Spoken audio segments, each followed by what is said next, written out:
Welcome to another episode of Outside the Valley, a podcast by ART. Here we interview remote startup leaders, remote work advocates, and workers of distributed teams who thrive outside of Silicon Valley. I'm your host, Jovian Gautama. Today we're going to talk about the role of communities, spaces, and camaraderie amongst remote workers all around the world with the co-founder and COO of an up-and-rising startup, Workfrom.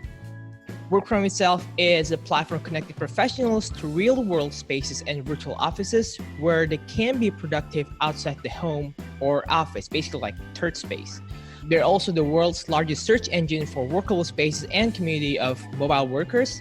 And this year, they were also invited to Techstars Anywhere, a brand new remote accelerator program launched by Techstars.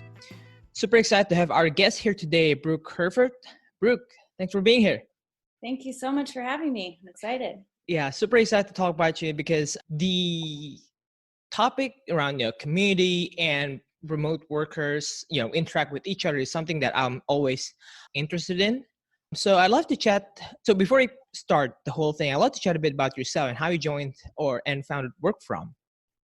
Yeah, definitely. So I found Workfrom in 2016. I had previously, for the 5 years before that, I had been a project manager at a web development agency here in Portland, small agency. I loved the tech industry. I didn't love being kind of outside all of the creative work being done. So I decided I wanted to go to a coding school for front-end web development. It was a 6-month program, 40 hours a week, really intense. And at the end of that, I had an internship. I applied for 5, Workfrom was one of them, and ended up getting chosen to be a Workfrom intern. And so that's how I started. Lucky for me, they decided to hire me after that. Yeah. So I worked as a front-end developer for about a year at Workfrom when it kind of the team, things were happening, and it ended up to be Darren, the original founder, and myself on the team. And I just, if I decided after working with him, I knew that if I was going to work on a startup, building a startup, it was going to be with him. I just love working with him. And so, that's kind of how I came to be co-founder of Workfrom. And how big's the team now? So the team is 5 people. Yeah. Right. Some people will argue this is the best time in startups, when you're small, because when you get bigger, 20 people, especially the founders, I've talked to a couple of people on the podcast, they basically kind of miss those time when their startup was smaller. It's just because things moves faster. But again, growing big doesn't mean it's bad, right? But you just there's more process to be done. And so, but I'm quite curious because is Workfrom your first remote job? It is. So Workfrom's my first remote job, but there was a time where I wasn't full-time at Workfrom. So I ended up I was freelancing as well. I did freelance web development and worked on Workfrom kind of on the side, but at least I was always working on it at least half of my time. And then to support myself in the beginning, I would do freelancing. And that's when I started traveling and working as well. So I have experience working with clients remotely as well as working on Workfrom remotely. Got it. Just curious, what specifically attracted you to the whole remote work thing? Oh man. So freedom. I was like most people, worked a 9 to 5. You have to be at this office every day. If you don't come in, that's kind of what's happening? Why are you slacking? I don't know. There's very much that vibe. Right. So when I learned about remote work and the fact that you could choose where you want, it just completely blew my mind. I didn't realize it was possible. So when I went to coding school, I thought, if I could become a developer sometime in my life, I can work remotely. Got it. Yeah. So happened that's why I was so stoked to be, able to work at Workfrom in the beginning. Cause I thought it was going to take me a lot longer to achieve that remote status. But it's definitely the freedom to choose your lifestyle and have it be more about what you want versus what somebody's telling you what time and where you have to be. Yeah. And you're now really in the center of it. You really founded a remote work company, so to speak, a company that revolves around the whole remote work thing. So talk me a bit through the Workfrom, especially for listeners who are not familiar. What is Workfrom and what's the concept of it? Yeah, so Workfrom in the very beginning served one main purpose, which was to help you find places to work. and it ended up being a lot of coffee shops. So places to work like coffee shops, libraries, co-working spaces, literally like any place with Wi-Fi. So people have put campsites on there. So yeah, it's basically, it was like, this is where I'm at. I need a place to go right now, or I'm going to be in Taipei, and then you can see places based on like their Wi-Fi speeds, if there's plugins, if it's noisy, what the pictures are like, reviews. So that's very much how it was born. And over the years, we started asking people like, why'd you sign up? And why, as soon as they did. And everybody was super lonely, basically. Like they were like, I work at home all the time and I want to get out of the house. So literally it was finding a place, but motivation was this isolation that we can all talk about and are experiencing, at least sometimes when we work remotely. Yeah. So that's how it's evolving, is to solve that. A lot of people would say like, I like going to places around, but I love to know the people that are around, who works at the same places I like to work. What are the other remote workers in my city? How do I find new other remote workers around? Like there's no kind of connective tissue. And so that's the future vision of Workfrom. So started finding places, and you can still do that. But what we're doing through Techstars is figuring out exactly how to help people connect more in the ways that they want to. Got it. I just want to like dive into this a little bit, especially in the topic of isolation, actually. So as we're recording this, that like the whole world is currently having, somewhat quote unquote forced to do, the so-called work from home and remote work. And you see in the social media, there's a lot of sentiments of people, start to feel isolated, like having a cabin fever and so on. So this is something that probably people didn't expect when it comes to remote work. Like, especially for me, I'm also a remote worker. Mm-hmm. Like people will say, oh, the freedom, or you can work from anywhere and you can schedule your stuff. If you want to work on weekends and take the day off on weekdays, it's okay, something like that. But the isolation aspect is actually quite, it's rarely talked about compared to the other, productivity talk, 4-hour work week talk. I'm curious, what's your experience with isolation? Yeah, so definitely. So my experience with isolation is so I started working remotely, and I think like to your point about people not talking about it as much, I think because we're like, when Darren and I always say we're remote drunk, and I think people that are really into remote like are just, so you don't really want to talk about the negatives because there's so many positives. Absolutely. So basic, but everything has give and take. And so if we are so gung-ho and positive about remote work and isolation is a side effect, like let's just work on fixing that instead of people, having to choose one or the other. My experience is I worked remotely only for a few months before I started traveling. And so what I did was I worked with co-working and co-living groups. I went on those kind of month-long trips where basically you live with other people from all over the world. Right. And that really was awesome. I never felt isolated or lonely. I heard people talk about that in remote work, but I never experienced it until I came back to my hometown, and I was in Portland for about a year. And I was like, realized what everybody was talking about. I was working at home all the time. I wasn't intentional about human connection. I just was kind of like, got into my workflow, and then a couple weeks had gone by. I hadn't seen any friends. Like I really started to just notice the effects and kind of understand more of what people are feeling. And that's when I just realized how intentional you have to be. So if you choose this work style, and if you choose for your home to be your office, you really have to be intentional. Intentional, I think that's the word. Yeah. Intentional about getting what you need as far as human connection is considered. That's an interesting point you made, because the word intentional or intentionable, I'm sorry, it came a lot in my conversation with other people when it comes to remote work. It's not only in the personal level, but only the company level, right? Like you got to be intentional about, onboarding, hiring, taking care of your remote employees, and so on. So with this in mind, like you talk about being intentional with social interaction, right? How does work from helps a user achieve that? Or what kind of features that actually came from this particular mindset of yours and Darren's, your co-founder, that, we have to be intentional when it comes to social connection? How do you translate it to features in Workfrom? Yeah, definitely. So we are pre-launch with our beta for this, but the features when we were thinking about them are very like, okay, so you have connection that's similar like Tinder, where you're just like one-on-one, like you should meet, like go on a date. But the one thing we realize is that people have different level of connections that they're comfortable with. Yeah.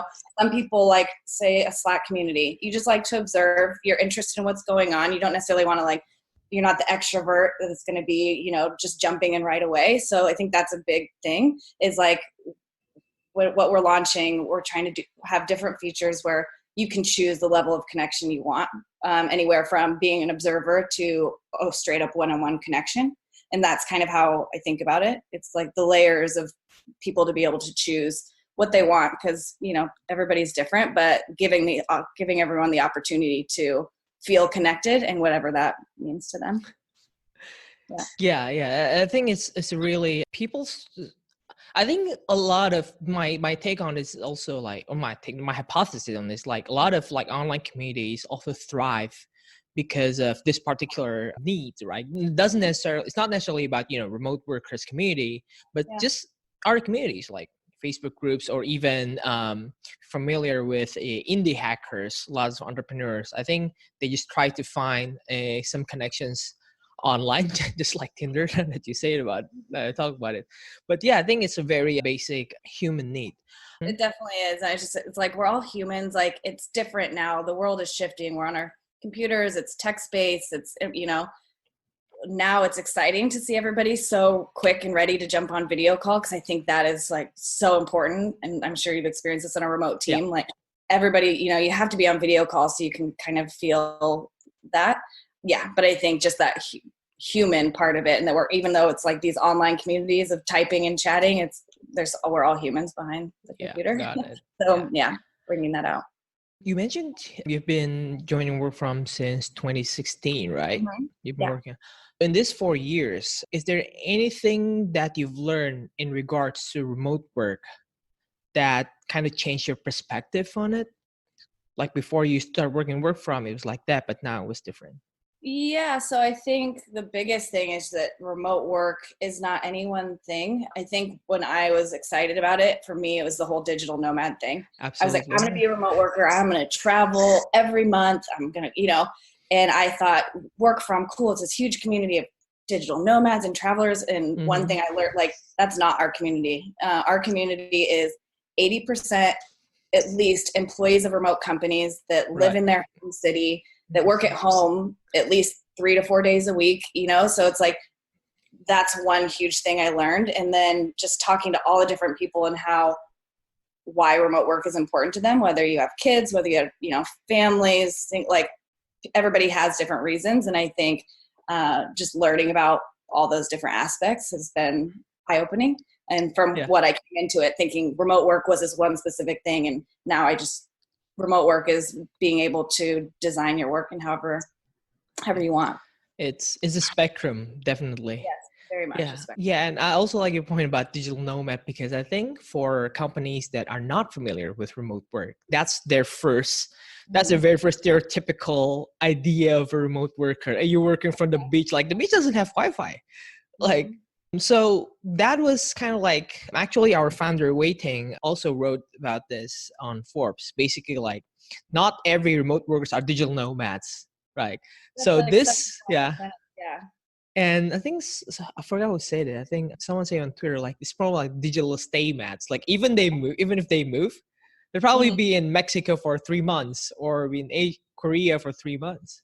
Yeah, 100%. I think for the first year I was, just figuring it out month to month. But since then I'll still travel quite a bit, but it's like 3 months in one place. It's still like figuring out what works for you. But yeah, absolutely. I agree. There's like this, stereotype that remote work means digital nomad or means work from home and never leave. And, it really, I just think it's a spectrum, like you said. Yeah. I mean, I've seen companies like that they feel like remote workers, oh, what if they have like shit internet? Like something like that. So that's something that we need to change on this, like this kind of perspective. Yeah. And trust in the unknown. Absolutely. And people have never done it and never been on a team. And it's just, it's so many things that people have questions on. And until you experience it's kind of. Got it. Cool. So you Workfrom is invited to the Techstars Accelerator, Techstars Anywhere. Can you share, congratulations, by the way. Thank you so Yeah, much. I'd love to chat a bit more on the decision to join, a Techstars, and why do you think it's the right step for Workfrom? Oh man. So by far just the most amazing thing to be a part of. It was the right choice for Workfrom. There's this crazy network of mentors, of people that I just didn't have on my own, people that are like, that I consider just like so successful, that are just willing to help me now. And I love that our cohort and all the Techstars cohorts are only 10 companies. And we have a managing director and 2 other Techstars staff that just work with our 10 companies. So yeah, just the amount of help, the way they've pushed us, it's kind of like this business school. I never went to a business school. I got my Associate of Arts and then got into tech by way of that. And I just didn't have these kind of like fundamentals of business that Techstars is teaching me. We have workshops all the time with just incredibly smart people. And so, like I said, yeah, they've just pushed us in a way that I have never personally been pushed before. And for the better. It's been really awesome. The camaraderie of the cohort, the other companies are just so freaking cool. And yeah, it just was the exact place for Workfrom and where we need to be as a company right now. Got it. Was the main attraction for you and your co-founder doing Techstars was because is it like a remote cohort like the Techstars Anywhere? Yeah. I think it's their first cohort, right? It's their first. This is the 4th actually. Oh, sorry. Yeah. No, you're good. It's newer, but yeah, this is the 4th cohort they've done of the Anywhere program, but it is newer. Forever, Techstars has been an in-person accelerator all over the world. So right now there's currently 14 cohorts happening. Got it. 10 companies, but yeah, all over the world. And then this, is the only remote cohort happening. Yeah. Got it. But not every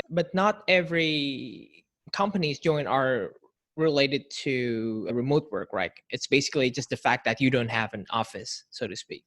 Yeah, correct. Yeah. So a lot of us are remote focused, or at least that's part of our, market, but definitely not all of it. It's not a requirement by any means.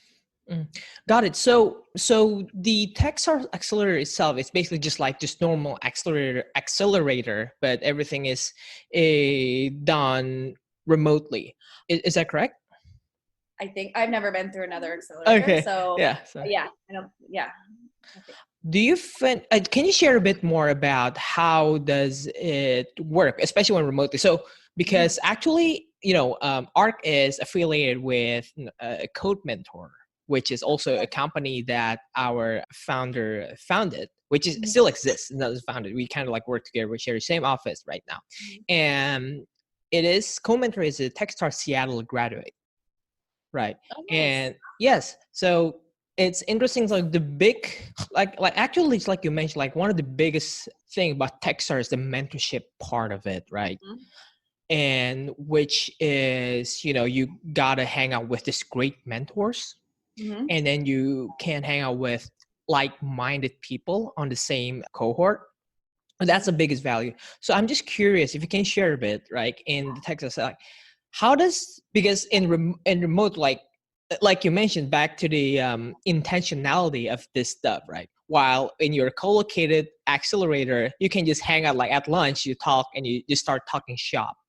But can you share a bit more? What's the biggest thing that you've kind of experienced during the accelerator? Yep, this is it. Yeah, definitely. So it's a good point, because I think even what we're bringing into kind of the future for Workfrom, I've learned a lot from our managing directors, Ryan Cooter and also Kendra Dixon, and the way they manage this program, and just noticing the intentional things they do to make sure we get the same experience. So how it works, so it's 13 weeks and we have 3 trips. So we started the program off. We had never met. I think we'd done one video call with all the companies just to kind of see who else was in it. We didn't know before that. And then we all flew down to San Diego and met for a week. And we stayed in a house with at least 3 of the other companies. And then every day for like 14 hours, we would go to a house and basically like, this is Techstars, meet your friends. Like we did workshops on just the company basics, but also a lot of like bonding inducing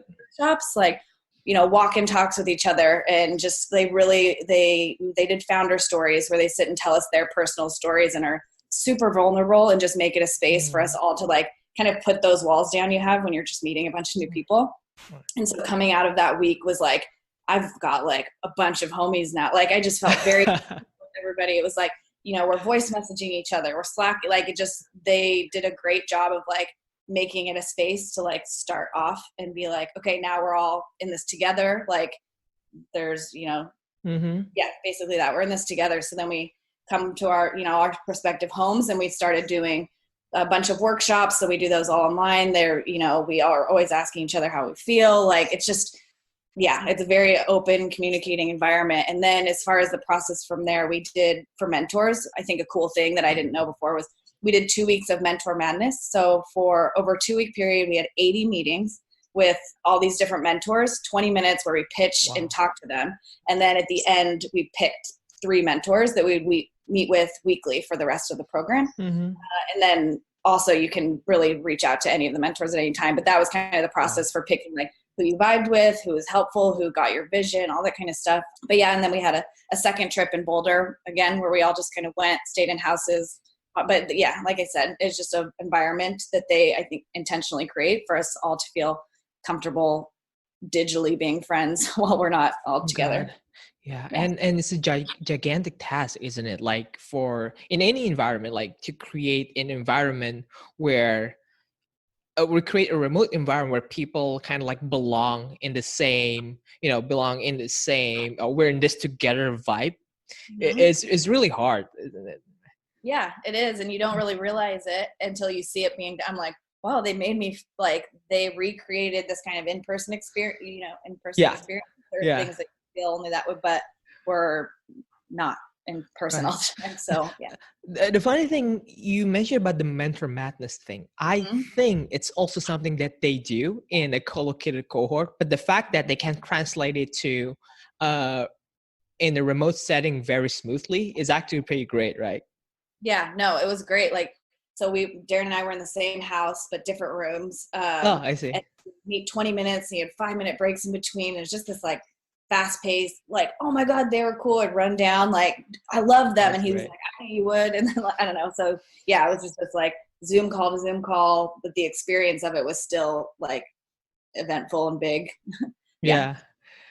Got it. So I want to shift gears a bit about the current situation. About we are currently facing a challenging time due to the coronavirus pandemic, causing a lot of companies and employees to start quote unquote experimenting with remote work or working from home. Like WFH is a very popular 3-word acronym nowadays in social media. This is for the first time.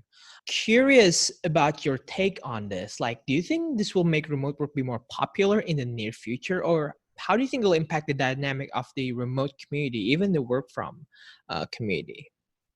Yeah, so as far as making remote work more I think it'll be more understood. I don't know if this is going to make companies that were completely closed-minded to remote say, oh, hell yeah, we're going to be remote now.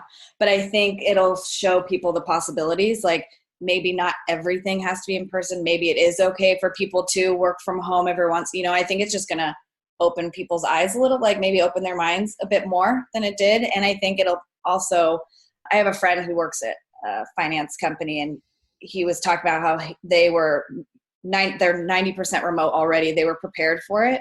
And then their competitor was not. And so they're still struggling to kind of make this transition during what's happening. And so I think it'll make people have those contingency plans, and then also, be a little bit more open to remote work, the remote work style in general, maybe not being a fully distributed company, but I think that's what will happen. But also, like, I think maybe before we recorded, I mentioned what's happening now is not definitely my normal work style, like being absolutely stuck at home, never being able to leave. Like, I'm a coffee shop girl, like, it's definitely different. And I think for people to kind of, I think if people think this is remote work, might not have the best experience with it too. So that's another thing I've been observing.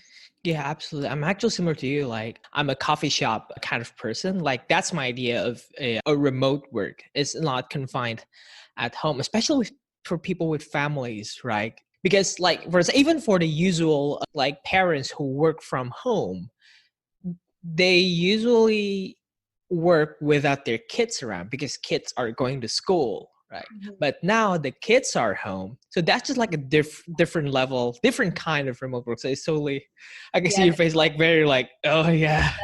yeah, I don't have kids, but it's our Slack community that has been a very popular topic. Just Mm-hmm. and my co-founder Darren, he has a 2-year-old. There's other people, a lot of people in our Slack community have kids, and it's just something that people have been talking about a lot.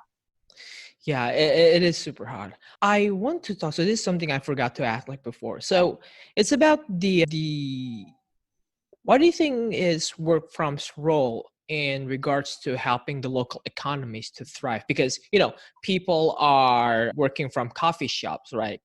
Mhm. Or local restaurant or something like that. So I think this is a kind of like this is also a topic that I'm super interested about, like how remote work can boost the local economies, especially in smaller cities. You know, Yeah. so I'm curious what's Workfrom's role in this, or if you guys have a plan to kind of like in this area, and partnering up, or I think you guys already partnering up with vendors or venues. Yeah, so as far as helping, local economies, I definitely think work from has a role to play. A lot of people that work at home don't realize that there are workable spaces around them, Hmm. coffee shops, small Yeah. co-working, restaurants, all that kind of stuff. Yes, so I think, and just I was going to say, Grow Remote Ireland. I don't know if you've heard of it, but they are a huge, one of the biggest initiatives that I've seen of like, let's bring remote workers to more rural communities. So they work heavily in Ireland of just that, like Yeah. getting the workers and spreading out kind of, I don't know, the wealth is the right term, but having people that can make good money that don't have to be just in Dublin or just in these main cities and taking it to these rural areas and having remote workers be out there making good salaries, supporting their local communities. Yeah. That's always really fun to learn about and see people doing. Yeah. And also, there are a lot of similar initiatives like Tulsa Remote, I guess. And also, I talked to Laurel Farrell, remote work Yes. consultant. Sure. You know Laurel? Yes. Yeah. Yeah. So yeah, she was experienced in helping rural areas to do this kind of helping them grow and helping like the local workers to get remote jobs. So I always find that like interesting aspect of remote work that like a second degree effect of remote work that I think like more and more people will talk, especially in this current situation, right? Current crisis of the pandemic where we now realize more than ever like the role of the local small businesses. Yeah, definitely. And just the point, it's like kind of that extension of like people should be able to be where they want. If they want to be in a city, Absolutely. they shouldn't be tied to it just because they can't get the job that they want, Yeah. So it's kind of just another extension of that, I think, too. Yeah, especially I think that's also the main thing that we believe here in art, right? We're a platform where you can hire sorry. We're a platform where you can hire software engineers, right? But we do believe that if you have the talent and the skills, you don't have to be confined to your geographical limitation. Like Mm-hmm. you can be in Asia or you can be in Europe or Eastern Europe, and you can work with great companies based in Silicon Valley, Seattle, Portland, or anywhere. So I Yeah, think, yeah. definitely. And I think just, how you said that about local communities. So I think it was Andreas Klinger. He had a tweet one time that said, if work is remote, life should be local. And I think it Yeah, always yeah, stuck out to me. And that is part of the vision of what we'll be launching because of COVID and everything. We're strictly focusing on virtual tools first. But the idea is that once we are going back to the places we love, and just because our team is all over the world, and maybe for me wouldn't be in Portland, there's still like local coworkers, local remote workers to create that sense of local community, local business. Like there's still like a role that localness has to play, even yeah. if you do flexible. Yeah, I think that's an interesting thing too. Yeah, I saw that tweet too. Yeah, I think I retweeted that. I absolutely agree with that I'm sentiment. like, damn it, that's so true. Yeah. Yeah, cool. And so, by the way, I didn't prepare you for this, but I recently realized that you and the work from on Twitter recently used the hashtag remote kind. Yeah, can you Yeah. share a bit more about that? What's that about? Yeah, so it's a play on, humankind. So we Mm-hmm. think the future of remote kind looks a certain way, and that's Mm-hmm. why we want to launch products for those people. And so that's kind of where it came from, is this thing that we just started saying and playing on. I think Darren came up with it, but Huh. we talk a lot about our community and our people. It's like, these are our people, like the future. Yeah, it's kind of the future of remote kind, the future of our people. Like, everybody's working this way. And when we believe that remote work will just be work eventually. And Absolutely. so in a world that looks like that, what role does work from have to play? And then we think that's, just a big community of people. Yeah. Hopefully that explains it well. But Yeah. yeah, I think when we say remote kind, it just means like our people. Got it. Got it. So I think my last question for today is basically, can you share a bit more about your daily routines, Yeah, especially when you're definitely. remote work? Sorry, you froze a little bit. Am Sorry, I? let me ask that. Yeah. Okay. So yeah, so my last question I think for today is basically, can you share a bit more about your daily remote work routine? You can share like pre-pandemic and like post-pandemic thing. Yeah. Okay. So my daily routine, pre-pandemic. Pre-pandemic. It feels like we were like this having this post-apocalyptic, podcast interview. Yeah, no, I know. It is an interesting, yeah, very interesting time. Yeah. Yeah, so I get up before I would choose where I wanted to work that day, and I would depend it on, if I had meetings or not. And 2 or 3 times a week, I would head to one of my favorite coffee shops here in Portland. Yeah, so I wake up, decide where I want to work, make my coffee, make my breakfast, do that. At home, I have a home office. So the only time I come in here is to work. Oh, So that's good. yeah, I stick to my one coffee a day. Uh, I like to say that I exercise every day. It's something that I think is important, especially now, to get outside. Yeah, so during this pandemic, I think I'm still kind of figuring out my daily routine, Hmm, making, especially with Techstars, like I said, it's like, I want to just, meet all our goals and be super got successful it. and all this kind of stuff. So it's just a different environment. And then when you're home and you're kind of quote unquote bored, it's like, I should be working. So I'm working hard to make a better routine. So shutting my computer, not coming in the office after a certain time, going on a walk to kind of mark. I think that's one Yeah, thing yeah, workers working from home is to like mark the beginning and end of your day. Like, you don't have a commute. absolutely, absolutely. You don't, yeah, you don't have that like morning chit chat with people. So I think, again, another thing you have to be intentional about, like, this is the start of my day, this is the end of my day. And I think a good book is Atomic Habits. They talk a Absolutely lot. love that Yeah. book. Yeah. Yeah. So talk a lot about your environment and, things like this, like starting and ending things. So I try to do that type of stuff, but Yeah. work in progress. Are you subscribed to James Clear's newsletter? Yes. Yeah. It's probably the best newsletter I've subscribed to. Like, it's full of, substance, and it's very And easy, quick to yeah, read. Yeah. the way he explains is very like easy to understand. So I don't have a science background or anything. Yeah. So the way he explains, I love when somebody explains something to me. I'm like, that makes total sense. And I think that's how I read all of his stuff. Like, his book was like a conversation, like somebody telling, I don't know, just the language he uses, I think is very easy to understand. I love it. Yeah. The best thing about his newsletter is he ended with a question, and it's Mhm. usually a really great question that makes you think, huh? Yes, what's my thinking on this? And it's Mhm. really great because it's really kind of like a good, it's a good start to your day, and it's something back in your mind you can just think over and over. Yeah, no, Yeah, love that. that's absolutely great. So yeah, Brooke, so where can listeners find you online? So Twitter, Mm-hmm. code_Brooke. So as we're talking about this, like I said, we're going to be launching a new product. So if you're curious about that, I'll be talking about it Oh, there. I try to be very open. I get inspired by the maker community, kind of the product, Absolutely, yeah. how they're just like live talking about what they're doing. Like, so we try to do that as much as we can, and it's hard to do sometimes, but yeah, so find me on Twitter, DM me, especially if you're new to remote work. I love to be helpful, and I feel like because I've been in this space for so long, I know a lot of resources. I can try to point you towards different people. So I'm so open for people ask me questions. I think it's really fun to be helpful. Absolutely. Yeah, so that's how you find me online, and then workfrom.co as well. We have a Slack community of about 3,500 people. Wow. Everybody's working from home, and they're all experienced remote workers because we were, like you said, doing this before all of this stuff was happening. So that's workfrom.co/chat is how you can join that and come hang out with us. Got it. Are most of your users based in the US?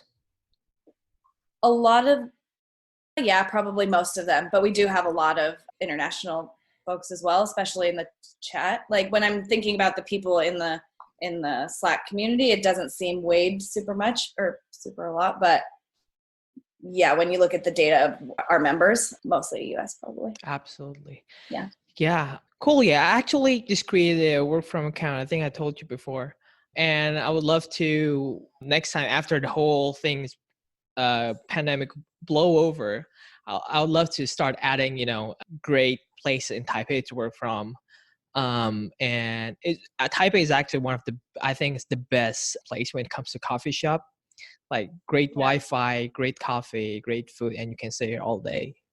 That sounds so stingy, but yes, it's great. And hopefully, like I said, hopefully by that time it'll be a thing where you add the places you love, find the other people that love working there, and make friends. And yeah, I'm excited to launch this into the world and have it be more of like a way. Like just an example is currently when you kind of clock in or check in on Workfrom, the person who added it gets a notification. And I was just at a place maybe a month ago before all this, checked in, and the person was there, and he was just like, hey, are you at Push Pull? And I looked up and he looked up, and we ended up meeting, and it was super cool. And Hilarious. So yes, by the time we're all out and about again, I'm hoping to have everybody be able to have those types of interactions. Got it. Awesome. Brooke, again, thank you so much for your time today. Yes, thank you so much. It was so fun chatting with you. So fun chatting with you. Cheers. Yeah.